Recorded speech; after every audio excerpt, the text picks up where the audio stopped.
तो hello friends, मैं हूं राहुल कुमार। आज के इस वीडियो में आपको पोस्टल असिस्टेंट का जो जून मंथ में ट्रांसफ़र का लिस्ट आउट हुआ है उसके बारे में डिटेल में बताएंगे।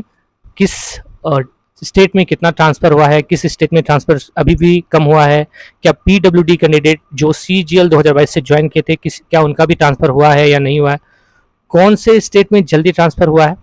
ठीक है, पूरा डिटेल में बताएंगे। वीडियो में अंत तक बने रहना। अगर पोस्टल असिस्टेंट के रिगार्डिंग कुछ भी जानकारी चाहिए तो आप मेरे को कमेंट कर सकते हो, या फिर मेरा एक टेलीग्राम चैनल है राहुल एवन मैथ्स करके, वहाँ पे आप ज्वाइन करो। कुछ भी दिक्कत होता है तो वहाँ पे आप पूछ सकते हो, क्योंकि सर्विस के दौरान बहुत ऐसा चीज़ है जो कि बहुत लोग नहीं जानता है, तो कुछ मेरे को जानकारी है तो मैं आपको वो शेयर कर सकता हूँ। ठीक है, और बहुत ऐसे लोग हैं जो ईओएल के बारे में पूछना चाहते हैं कि ईओएल कैसे मिलेगा, नहीं मिलेगा। अगर उसके रिगार्डिंग में कुछ जानकारी चाहिए तो वहाँ भी आप कमेंट कर सकते हो। ठीक है, क्योंकि सीजीएल 2024 में मैक्सिमम वैकेंसी आया है, तो आपको ईओएल लेना चाहिए, नहीं लेना चाहिए, मिलता है नहीं मिलता है, कुछ अगर आपको सजेशन चाहिए तो आप वहाँ पे कमेंट कर सकते हो। ठीक है, चलो वीडियो स्टार्ट करते हैं। सबसे पहले पीडब्ल्यूडी कैंडिडेट को ये बताना चाहते हैं कि कुछ ऐसे जो जानकार के पीडब्ल्यूडी कैंडिडेट थे उन्होंने फ़ोन किया है, तो उनका सीजीएल 2022 से जो ज्वाइन किए थे उनका भी ट्रांसफ़र हुआ है, तो इसलिए आप लोग निश्चिंत रहिए। बहुत ऐसे लोग हैं पीडब्ल्यूडी कैंडिडेट का वेटिंग ज़्यादा दिख रहा है, तो उनको लग रहा है क्या कि उनका ट्रांसफ़र थोड़ा मुश्किल होगा। ऐसा नहीं है, जो वेटिंग आपका ज़्यादा दिख रहा है वो जनरल वेटिंग है, आपका पीडब्ल्यूडी वेटिंग नहीं दिख रहा है। ठीक है, जैसे ही पीडब्ल्यूडी में आपका वेटिंग 1 नंबर 2 नंबर जैसे भी रहेगा, और जहाँ पे आपको जाना है जिस डिवीज़न में, वहाँ पे अगर उस आपका वैकेंसी खाली होगा तो आप कितना भी पीछे आपका नंबर हो तो आपको वहाँ पे भेज दिया जाएगा। ठीक है, इसलिए आप लोग टेंशन मत लो। या किसी भी कैटेगरी से, जैसे कंपनसेट ग्राउंड या फिर और भी स्पाउस ग्राउंड, या किसी भी कैटेगरी से आप अप्लाई किए हो ट्रांसफ़र का फॉर्म, तो आपका भी जो नंबर है वो दूर ही दिख रहा होगा, जैसे 100 150 200 इस तरह से दिख रहा होगा, लेकिन वो जनरल रैंक है। ठीक है, जनरल है। जब आप जिस डिवीजन में जाना चाहते हो वहाँ पे आप जैसे स्पाउस ग्राउंड से, स्पाउस ग्राउंड का वहाँ पे सीट खाली है तो आपको पहले भेज दिया जाएगा, बाकी वो पीछे रख दिया जाएगा। ठीक है, तो इतना ध्यान रखना है और ज़्यादा पैनिक नहीं होना है। अब बताते हैं कि किस स्टेट में कितना ट्रांसफ़र हुआ नहीं हुआ।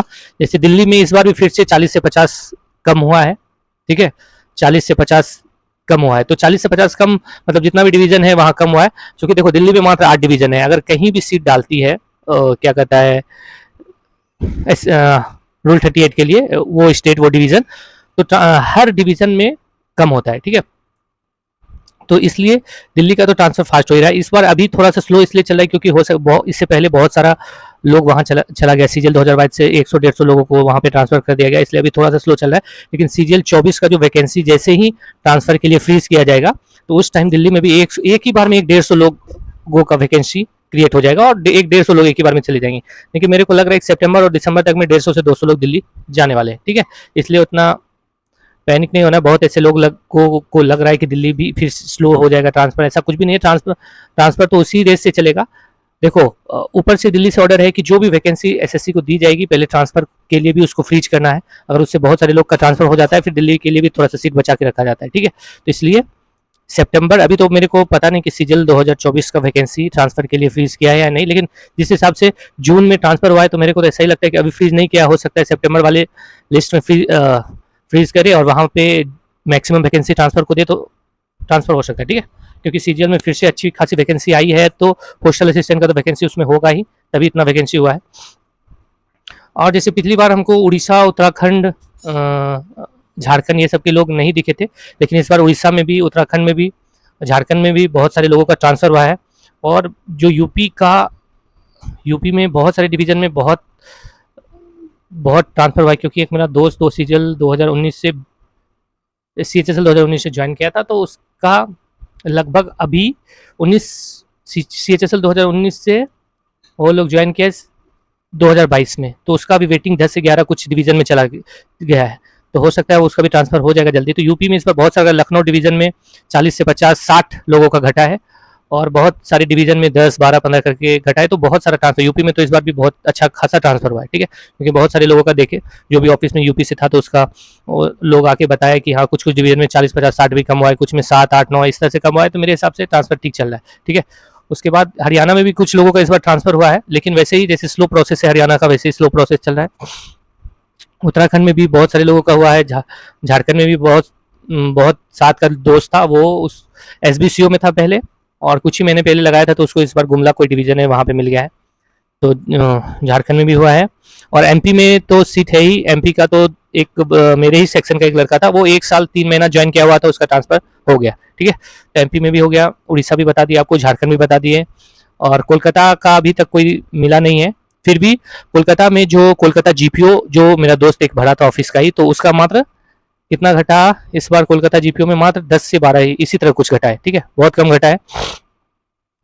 और कोलकाता भी हो गया आपको, हरियाणा बता दिए, गुजरात, हाँ गुजरात में भी बहुत लोगों का ट्रांसफर हुआ इस बार, क्योंकि गुजरात ऑफिस, मेरे ऑफिस से ही बहुत सारे लोग थे गुजरात, तो ट्रांसफर तुरंत ही हो जाता है। ठीक है, दूसरी जगह से, क्योंकि वहाँ पे तो ज़्यादा सीट वैकेंसी भी है। गुजरात से भी ट्रांसफर हो गया। और बाकी बात जो बहुत सारे स्टेट है जिसका भी हम नहीं बता पा रहे होंगे, या जो, हाँ राजस्थान, राजस्थान का भी बहुत घटा है। जैसे जयपुर जीपीओ में एक दो फिल किया था, तो उसका 27 कम हुआ एक बार में। ठीक है, तो इस तरह से कम हुआ है, तो इसका मतलब 27 लोगों का तो कम से कम राजस्थान में ट्रांसफर हुआ, लेकिन राजस्थान में अच्छे लोगों का ट्रांसफर हुआ है।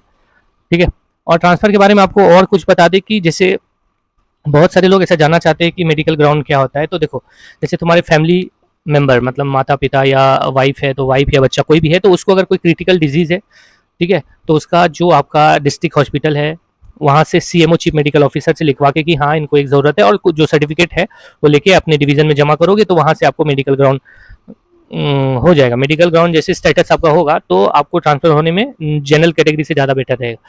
ठीक है, तो ऐसे आप बना सकते हो। और एक बात और है, जैसे बहुत सारे लोग जैसे कैटेगरी है पीडब्ल्यूडी, कंपनसेट जो भी है, तो देखो ऐसा जरूरी नहीं है कि आपका कंपनसेट ग्राउंड से है तो एक ही बार में आपका ट्रांसफर हो जाएगा, ऐसा जरूरी नहीं, क्योंकि आपके अकॉर्डिंग वहाँ पे सीट होना चाहिए। आप जिस कैटेगरी से बिलोंग करते हो वहाँ पे सीट होना चाहिए। जैसे अभी अभी सपोज करते हैं कहीं पे आपका 10 वेटिंग दिख रहा है, जनरल वेटिंग, और आप जनरल कैटेगरी से हो, तो ऐसा नहीं है कि आप 10 नंबर पे हो। ठीक है, 10 सीट वहाँ देगा तभी आपका ट्रांसफर होगा, ऐसा नहीं है। 10 से नीचे अगर मान लो सब ओबीसी कैंडिडेट है, 1 से 9 तक सारा ओबीसी कैंडिडेट है, और आप वहाँ पे एक जनरल का सीट दिया है, तो सिर्फ आप ही जाओगे जो जनरल कैटेगरी का है। तो ट्रांसफर में भी ये भी देखा जाता है कि आप किस कैटेगरी से बिलोंग करते हो, उस कैटेगरी का वहाँ पे सीट अगर वो राइज करेगा तो तभी आपका ट्रांसफर होगा। बहुत ऐसे लोग हैं जो एसटी हैं, उनका एक वेटिंग है राजस्थान में, लेकिन एसटी का सीट अभी कुछ महीनों से, कुछ साइकिल से नहीं दे रहा है, तो उसका अभी तक ट्रांसफर नहीं हुआ। वो बार बार बताता है कि भैया हर एक बार हम लोग पूछने जाते हैं कि इस बार तुम्हारा हुआ या नहीं हुआ, तो वो अभी तक उसका ट्रांसफर नहीं हुआ। ठीक है, तो ऐसा कभी कभी हो जाता है कि आप जिस कैटेगरी से हो आपका ट्रांसफर जल्दी हो जाएगा। मैक्सिमम सीट कहीं पे जनरल कैटेगरी का ही देता है, तो जो जनरल कैटेगरी से है उसका ज़्यादा चांसेस रहता है ट्रांसफर होने का। ठीक है, और देखो ट्रांसफर का एक और चीज़ है, बहुत सारे लोग ऐसा जानना चाहते हैं कि 1 साल, जैसे 12 जून को आप ज्वाइन किए और 12 जून को आप 1 साल आपका कंप्लीट हो जाएगा। जैसे ही आपका 12 तारीख को 1 साल कंप्लीट होता है, तो आप उसी दिन फॉर्म फिल कर देना। ठीक है, फॉर्म फिल करने टाइम ये भी देखा जाता है कि कितने सेकंड और कितने मिनट में, अगर कोई बंदा 10:05 पे फॉर्म फिल किया, अगर कोई 10:07 पे फिल किया, तो 10:05 वाले को जल्दी कंसिडर किया जाएगा। तो इसलिए फॉर्म फिल करने में देरी मत करना। और सीजीएल 2024 का बहुत सारा वैकेंसी आ गया है, तो आप लोगों को ये भी जानना है कि ईओएल कैसे लेते हैं। ठीक है, या ईओएल के लिए क्या प्रोबेशन पीरियड कंप्लीट होना जरूरी है, या ऐसा वैसा बहुत सारे लोग ऐसा पूछना चाहते हैं। तो देखो ईओएल के बारे में बता दें कि ईओएल जो है वो आपके ऑफिसर पे डिपेंड करेगा, वो कितने भी दिन का दे सकता है। क्योंकि हम जब स्टार्टिंग में 2 महीने के लिए ज्वाइन किए थे, तो हम लगभग 6 महीने के लिए ईओएल पे चले गए थे। तो मेरे को वो भी हम बिना बताए ही गए थे, तो मेरे को बार बार ऑफिस से लेटर आता था कि जल्दी से आ जाओ, नहीं तो डायजनॉन कर देंगे। तो फिर हम वहाँ से, डायजनॉन होता क्या है कि डायजनॉन मतलब सर्विस ब्रेक करना। सर्विस ब्रेक करना मतलब होता है कि आप अगर जैसे ज्वाइन आप किए, ठीक है, और 10 दिन आप डायजनॉन कर दिए, तो आपका वहाँ से 10 दिन वो काउंट नहीं होगा। ईओएल रहता है तो वो काउंट होता है, लेकिन डायजनॉन में काउंट नहीं होता है। तो उससे क्या होता है कि आपका बाद में दिक्कत होता है रिटायरमेंट के टाइम, या फिर आपको कुछ प्रमोशन मिल रहा है तो वहाँ पे दिक्कत होता है। तो ये सब सोचना नहीं है, थोड़ा सा तो रिस्क आपको लेना ही पड़ेगा, क्योंकि बहुत सारी मैक्सिमम वैकेंसी अभी आई है। अगर आप इसको यूज़ नहीं करोगे तो फिर इसी जॉब में लटके हुए रह जाओगे। तो ईओएल पे अगर आपको जाना है, आपको इतना कॉन्फिडेंस है खुद में कि आप कुछ कर सकते हो, मतलब आप सिलेक्शन हो जाएगा तो आप जरूर लो, या नहीं भी होगा तो उतना सोचना नहीं है। ठीक है, आप अटेम्प्ट तो लेते रहो एक बार, क्योंकि ये मेरे को ऐसा लगता है कि फिर ऐसे बाद में वैकेंसी 17,000 20,000 नहीं देने वाला है। ठीक है, तो इस बार भी अभी जब 17,000 बता रहे हैं, तो और 6-7 हज़ार तो और सीट बढ़ेगा ही, तो 22-23-24 हज़ार तक तो सीट जाएगा ही। ठीक है, इसलिए इस बार पूरा दम लगा लो। ईओएल के लिए कोई ऐसा बेसिक चीज़ नहीं है। ठीक है, आपका ऑफिसर अगर चाहेगा तो वो दे सकता है, या फिर आप बिना बताए अगर कुछ दिन के लिए ईएल लेके गए, फिर आप आ ही नहीं रहे हो, तो ऐसा नहीं है कि वो आपको नौकरी से निकाल देगा।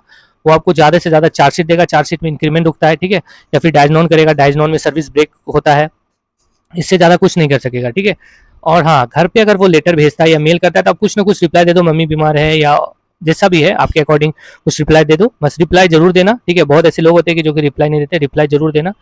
तो आपको कोई दिक्कत नहीं होगा, ठीक है। बाकी बात सब, और भी कुछ आपको यूएल के रिगार्डिंग पूछना है तो आप बताना मेरे को, हम कोशिश करेंगे बताएंगे आपको।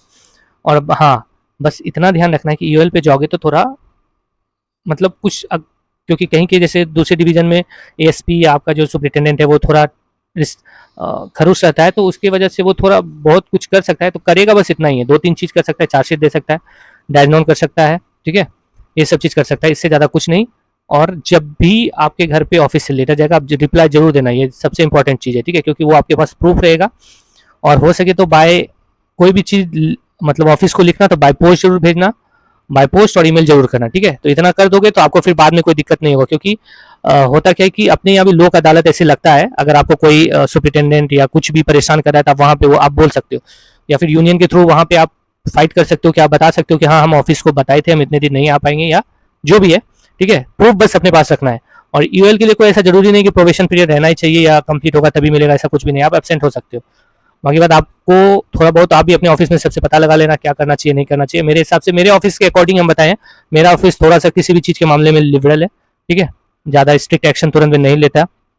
और चलो, जितना बताने का था आपको बता दिए। और भी कुछ आपको यूएल या फिर ट्रांसफर के रिगार्डिंग जानकारी चाहिए तो मेरे से पूछना। हाँ, एक जानकारी और कोई पूछ रहा था कि मान लो एक बार इंटर सर्कल ट्रांसफर ले लिए, फिर इंटर सर्कल लेने में लगभग 3 साल के बाद ही फिल किया जाता है, आप भी अच्छे से पता कर लेना, ठीक है। चलो मिलेंगे नेक्स्ट वीडियो में, और भी कुछ जानकारी चाहिए तो आप कमेंट करना। बाय।